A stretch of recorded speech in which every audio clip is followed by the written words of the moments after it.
Nearly everyone in Hawaii knows his name, but even after 40 years in the beauty business, Paul Brown is still passionate about his work.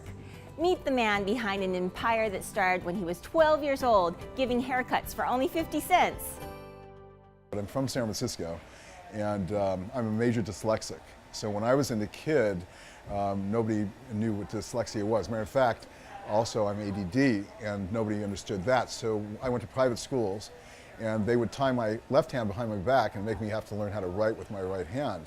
I started cutting my own hair when I was about 12, and it came from having an uncle who was a merchant marine. So I decided to do my own haircut. I wanted my haircut like that because I have really fine hair, and we live close to the Haight-Ashbury. So it just kind of, spiraled from there, and I was pretty good at it. And I started doing my brothers, and I started charging 50 cents for a haircut. And so my parents, when it reached the point about a career, decided that I was going to go to cosmetology school. I didn't know what I wanted to do because I couldn't read very well. I mean, really not a very good academic guy. As you get older, dyslexia gets a lot better and you learn how to work with it. But anyway, so they sent me to cosmetology school.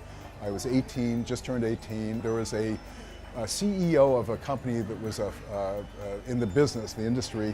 They had 1,600 salons out of New York. They were worldwide. The company was called Glemby. It's now called Regis's. And they brought me to New York, and I was like 18 years old, and worked with Mr. Kenneth, who was Jacqueline Kennedy's hairdresser, and Lady Astor, and he was the name. They took the Liberty House chain. So I'd been to Hawaii on vacation with my family. I was a swimmer. I loved it. I said, I'll go. And everyone thought it was just going to be grass shacks and huts. People weren't even using blow dryers at the time. So while, there was like, 600 staff, and I was their motivator and educator, and had a great time doing it. It got so busy that they started doing it national. So we were the first salon that started doing men's haircuts. And this was in the early 70s, and it was here in Hawaii. And we were doing more per square foot in the Ala Moana Center than any of their locations around the world. So it was banging, and we were having a lot of fun. I was loving it. So when it was time for me to go back to New York, I didn't want to go. But they brought me back to New York, and the next trip I was going to go to Paris and get this other education. And you know what? By then I had a surfboard, I had a Hobie cat. I lived on the other side. I would drive back and forth from Kailua. It was winter when I went back. I was there a month. And that's how I came back and started my own salon. And that's almost 41 years ago. So this kid showed us this process with egg and rice flour and this horrible January jump kind of permanent wave solution, mixed it up, took a piece of wood, a balsam thing, and combed it, and the hair went straight. And it took the perm out. So I went, this is amazing. So I brought it back, and we came up with these plastic boards and some Hawaii botanicals that would kind of diffuse the effects of the permanent wave solution, the thio product, which is an acid, and started rolling with it, and it went nuts. People went nuts. So we started it that way, and then we got investors that came through, and then I took it back over, and that's where we are today. And I've just brought a new investors group in, and we're having fun with it. We were always considered just an upscale salon and a very expensive salon. My haircuts are expensive for Hawaii standards, but we realized that, and so we've made some adjustments. And we actually now have a $27.50 haircut.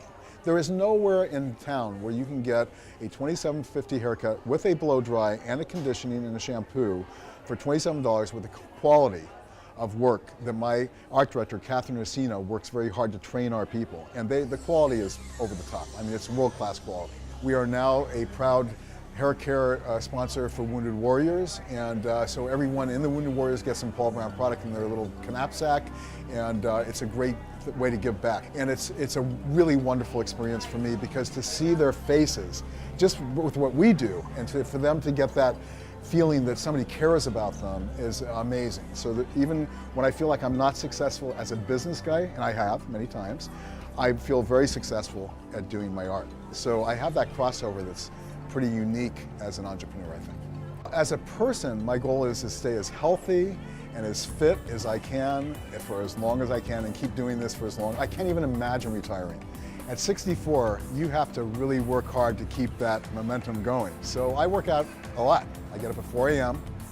and I start my program doing Ala Moana Beach Park, which is right around here, and I go all the way down Kaka'aka and all the way back, about 4.25 miles, and I do it hard. I mean, I don't run, but I really do it hard and get a nice sweat up. And then the day that I do my heavy weights, I do about 2.5 hours of weights, heavy weights, and then I swim for an hour. The next day, I change it up a little bit. I do the park. I still get up at 4, I do the park. I do lower back weights, lighter weights, and about 400 crunches, and a lot of stomach stuff.